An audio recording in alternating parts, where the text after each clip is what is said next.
comportamento da população com relação ao seu crescimento, diminuição, e como isso tem a ver com a geografia, né? Como isso pode ser geograficizado, né? Como isso pode ser espacializado. Então, a primeira pessoa a usar esse termo, demografia, foi o francês, né? Tem aí o Achille Glard, e ele vai usar esse termo demografia para comparar estatísticas humanas, né, de comportamento da população humana. Isso em 1855, muitos anos atrás, né? Hoje, demografia é usada para fazer ainda levantamentos humanos, mas a tendência hoje é a gente tentar levantar dados para conseguir, né, traçar algumas medidas para resolver problemas. Então, a palavra demografia, ela vem da palavra demos, que em grego significa povo, e grafia, que significa escrita. Então, é a escrita do povo, tá? Então, nada mais democrático, né, do que isso. É uma ciência que vai estudar, então, a população humana, sua evolução através do tempo, tamanho, perfil, e por aí vai. E alguns aspectos vão ser relevantes, né, como idade, sexo, né, perfis sociais. Isso vai ser muito importante na análise desses grupos humanos que a demografia vai fazer parte, tá? Então, a ideia aqui é eu aferir. O que significa aferir?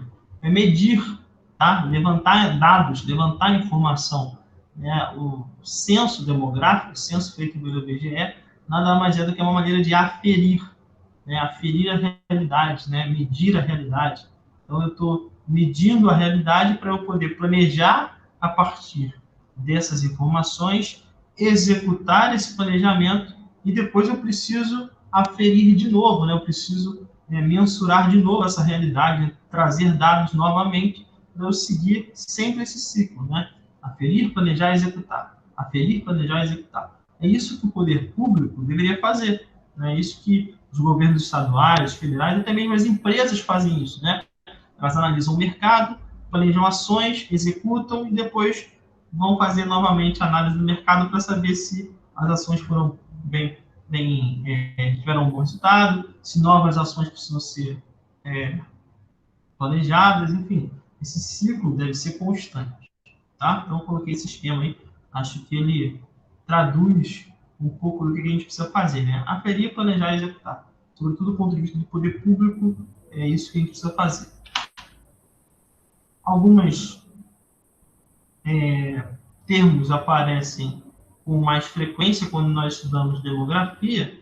Eu vou falar muito de taxas, né? Ali eu tenho taxas. Eu vou falar muito de taxas com vocês, porque a primeira taxa que eu trouxe aqui é a taxa de mortalidade, também chamada de taxa bruta de mortalidade, a TBM, né? O que é a taxa de mortalidade? É a quantidade de pessoas que morrem em um determinado ano, tá? Então eu pego aqui, ó, o número de óbitos durante o ano e eu divido, da população total do país naquele ano. Eu pego um dado aí do meio do ano. Porque pensa bem, se eu pegar a população, né, total no início do ano, eu não vou computar os nascimentos, né? Se eu pegar a população no final do ano, eu não levo em consideração, então, as mortes. Então, para fazer uma média, eu pego a população no meio do ano. Tá? Então, eu calculo aí, para calcular a taxa de mortalidade, número de óbitos, número de mortes naquele ano, dividido pela população total daquele local no meio do ano, né? No meio desse ano que eu estou levando em consideração. É muito comum esse resultado ser calculado em relação a cada 1.000 habitantes, por isso eu coloquei esse vezes 1.000 aqui. E aí, trouxe aqui para vocês a taxa, então, de mortalidade por 1.000 habitantes no Brasil, entre 2000 e 2015. Dá para perceber que a gente teve uma sensível diminuição, né? A gente diminuiu aí o número de mortes, a mortalidade no Brasil diminuiu sensivelmente, né? Saiu ali do quase 7 para se estabelecer em quase 6 mortes a cada 1.000 habitantes entre 2000 e 2015, tá?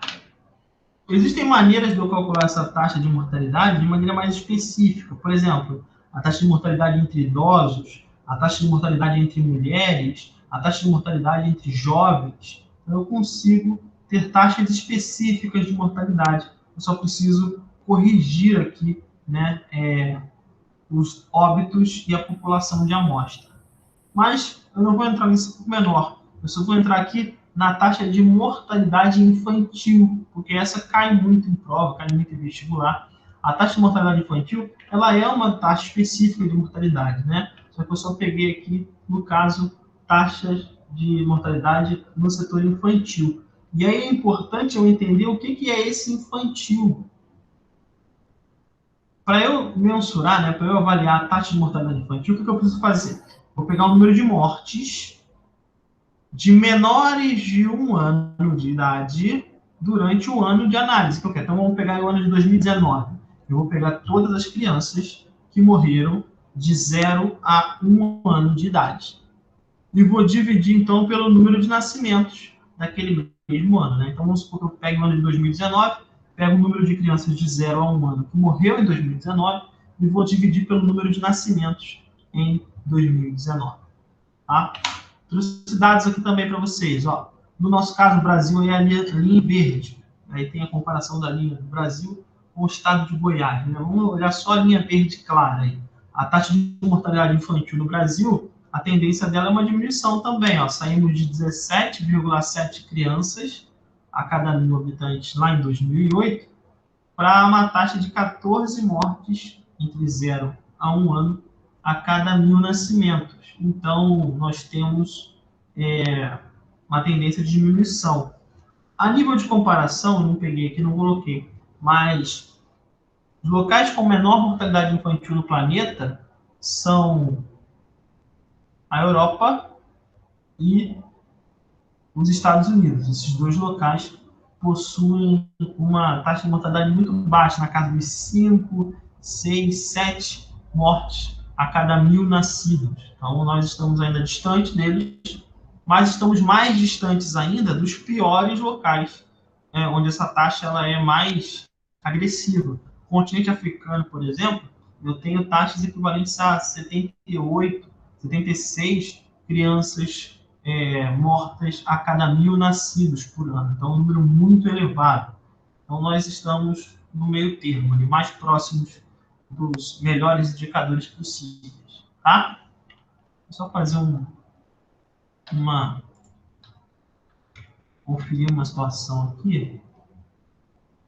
Eu não sei se... Ah, tá aparecendo. Tá. Beleza, vou voltar para cá.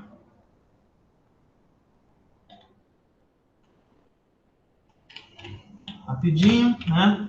É aqui a taxa de mortalidade infantil. Então, falamos então da taxa de natalidade, da taxa de mortalidade. Aliás, perdão, só falei das taxas de mortalidade, né? A taxa de natalidade vem agora. As taxas de natalidade vão usar o mesmo parâmetro, né? Em vez de eu analisar, então, o número de óbitos, eu vou analisar, então, o número de nascimentos. Então, o cálculo é o mesmo.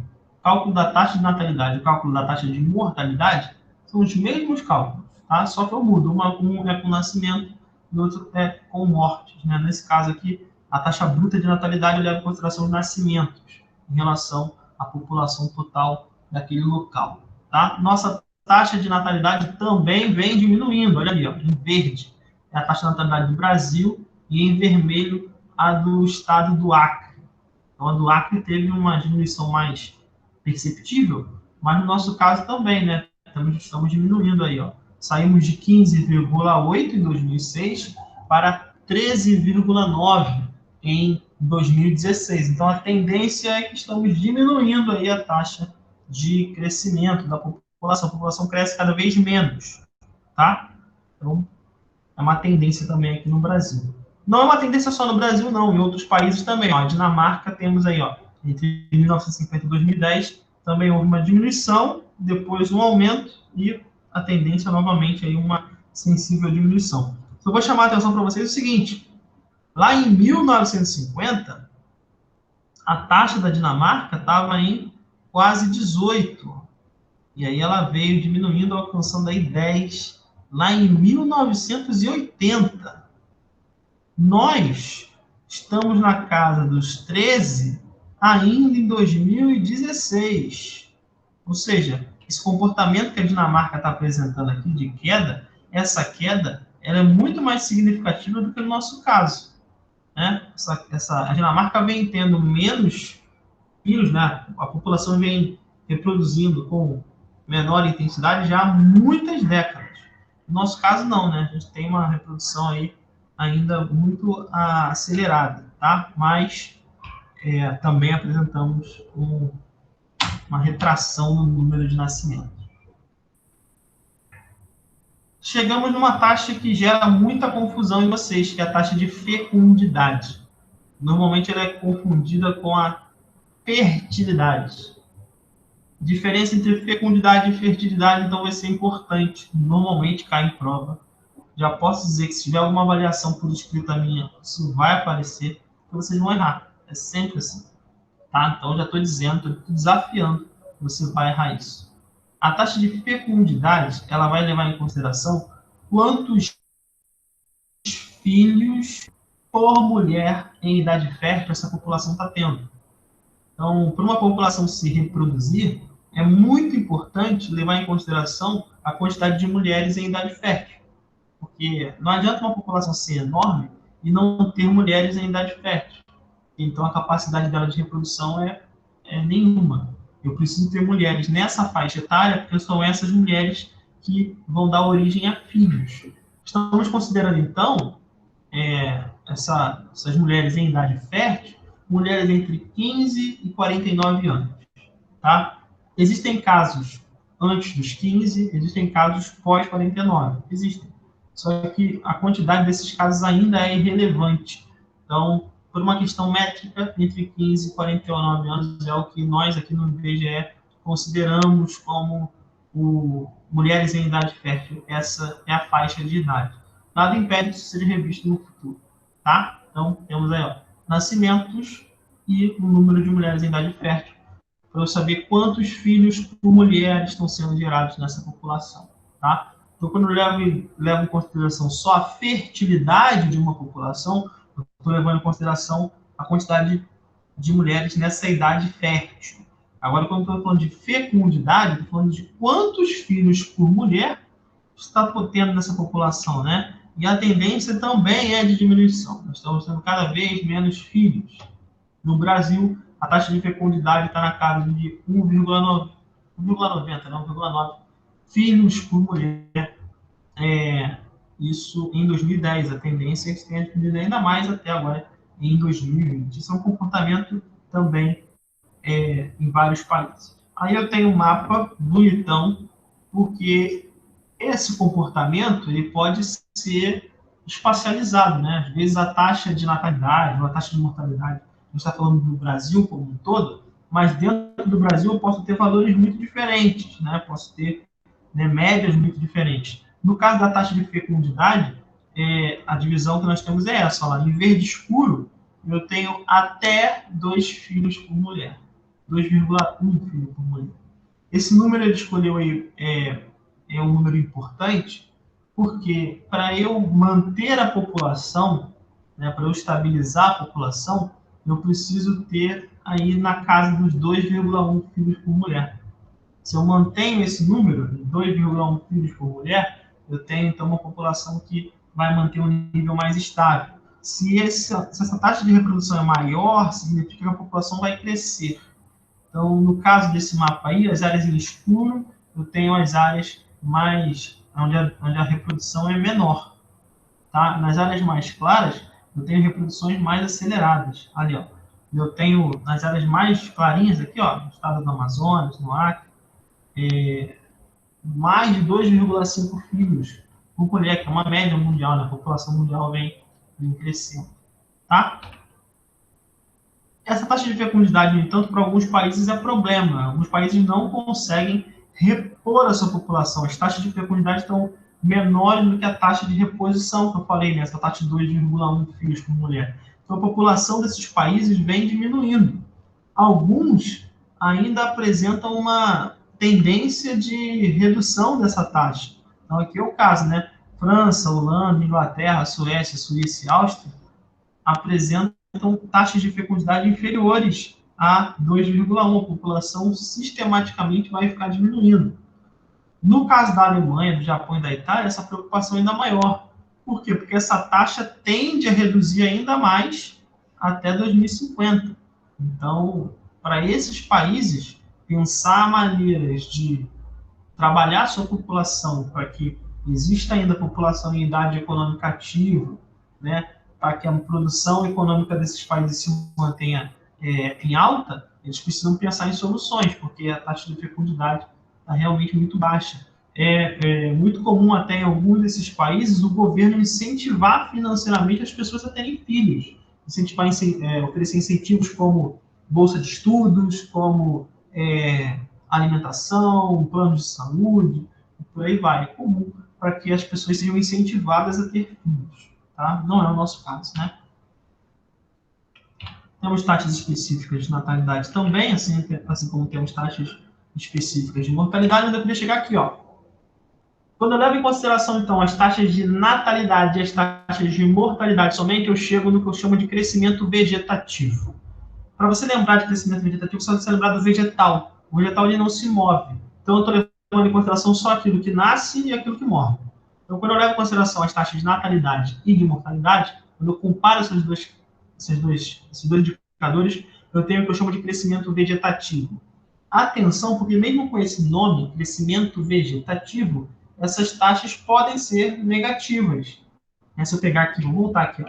No caso, por exemplo, aí das natalidades, né, vão ser muito baixas, porque a taxa de fecundidade é muito baixa também. Se eu pegar um país como a Espanha, onde nascem pouquíssimas crianças, mas também morrem pouquíssimas pessoas, pode acontecer do número de mortes ser maior do que o número de nascimentos, o que faz com que o crescimento vegetativo seja negativo. Tá? Então, cuidado, né? Mesmo com essa palavra, o crescimento, nesse caso, pode ser negativo. Tá? Então, o crescimento vegetativo só leva em consideração a taxa de natalidade e a taxa de mortalidade. Estou falando isso porque a gente vai ter que falar de um outro tipo de crescimento logo depois aqui, e aí a gente vai problematizar isso. O crescimento vegetativo da população brasileira, vocês podem ver aí, ó, eles têm diminuído também. Como a natalidade tem diminuído e a mortalidade tem diminuído também, né, cada vez menor essa diferença. Então, aqui, ó, a estimativa é que em 2020, né, essa taxa de crescimento a gente tem na casa dos 9. Ela já foi 13, já foi 19, já foi 29, né, mas ela tende hoje a uma diminuição. Vai acontecer em algum momento que as taxas de natalidade e mortalidade brasileiras vão ser muito próximas umas das outras. E é isso que vai estabilizar a população para que ela não cresça muito, nem diminua muito. No período, ainda estamos crescendo, mas estamos crescendo cada vez menos. Aqui eu tenho uma evolução da população brasileira, né? A população brasileira cresceu muito rápido ali, ó. De 1800 a 2000, nós passamos de 180 milhões de pessoas, mas como eu falei, a tendência do crescimento populacional brasileiro tem diminuído, ó. Nossa população tem crescido cada vez menos. Tivemos um salto agora em 2017 e 2018, e 2019 aumentamos um pouquinho, mas nós viemos caindo, ó, 0,86, 0,83, 80, 77, aumentamos um pouquinho para 82, voltamos a cair para 79, ou seja, uma tendência de população crescer cada vez mais lentamente no Brasil. O que eu chamei a atenção de vocês daquele crescimento vegetativo? Porque existe ainda um outro tipo de cálculo, que é o crescimento absoluto. Esse vai levar em consideração, além do crescimento vegetativo, né, que a gente acabou de falar, a diferença entre natalidade e mortalidade, vai levar também em consideração os fluxos migratórios. Ou seja, quem chega no país e quem sai. A partir desse cálculo, né, das taxas de natalidade, das taxas de mortalidade, dos fluxos migratórios de quem está saindo, dos fluxos migratórios de quem está chegando, eu consigo ter um panorama absoluto da população, um panorama geral da população, por isso eu chamo de crescimento absoluto. Ele vai levar em consideração ainda as imigrações e as emigrações, né? Imigração, chegada de habitantes, né? E emigração, a saída de habitantes. Por exemplo, quando vem o italiano para o Rio de Janeiro, né, como aconteceu durante a meados do século XVIII, né, para trabalhar aqui no Brasil, nós tínhamos os imigrantes europeus, né, os imigrantes italianos, os imigrantes alemães, ou seja, imigração, né, ele veio de lá para cá, para nós ele é um imigrante. Mas se eu fosse analisar na perspectiva da Alemanha, da Itália, essa pessoa que saiu de lá para vir para cá, ela é um emigrante. Então, como se nós fizéssemos a análise do Brasil, quando eu falo crescimento absoluto brasileiro, eu tenho que levar em consideração, então, a taxa de natalidade brasileira, a taxa de mortalidade brasileira. Vou levar em consideração também a imigração de pessoas para o Brasil e a imigração de brasileiros para o exterior. Tá? Isso seria o crescimento absoluto. Beleza? Até aqui? Eu acho que até aqui tudo bem, né? Coloca no chat aí para mim se está tudo certo. Então, mostrando aqui para vocês que essa taxa de imigração, ela é uma taxa que vem aumentando, tá? No caso, estrangeiros registrados no Brasil por ano, né? As imigrações para o Brasil, elas acontecem no ritmo pequeno, se comparado com outros países. Nós também temos aumentado o volume de pessoas que saem do Brasil, de pessoas que saem do Brasil para morar em outros países, então esse número vem crescendo também. Assim como o número de imigrantes no Brasil vem crescendo, o número de emigrantes brasileiros em outros países também vem crescendo. Mas nós não somos nem de longe o país com maior imigração, né? Os países que passam por algumas dificuldades econômicas vão apresentar maior taxa de imigração. E aí por diferentes motivos, né? No caso da Bósnia, de Cabo Verde, da Albânia, da Geórgia, temos questões associadas a guerras próximas, né? Questões naturais. Se levar em consideração em Portugal, Reino Unido, os motivos de imigração são outros, né? Mas esses são os países com maior percentual aí de imigração. Vale lembrar, trazer a ideia de Portugal, né? Portugal é um país onde as pessoas saem muito, né? Os jovens não querem ficar em Portugal porque é uma economia muito tradicional, né? São um local muito pacato, então o jovem português ele não quer ficar em Portugal, ele quer para outras regiões da Europa. A mesma coisa acontece aí no Reino Unido, onde é muito comum esses jovens irem para outros locais procurarem outras oportunidades. Mas na maioria dos países aí listados, a questão da imigração ela não é simplesmente por uma escolha, ela pode ser também por uma necessidade de vida. Essa pessoa precisa migrar porque se ela se permanecer no mesmo local, ela pode sofrer algum atentado ou pode vir a óbito. É o caso de migrações forçadas, esse é o nome que a gente dá, migrações forçadas, quando nós temos uma situação de guerra, de perseguição política, né, de catástrofe ambiental. Isso pode acontecer também. Queridos, dúvidas até aqui? Eu vou parar aqui a gravação para não ficar muito grande lá para eles, tá?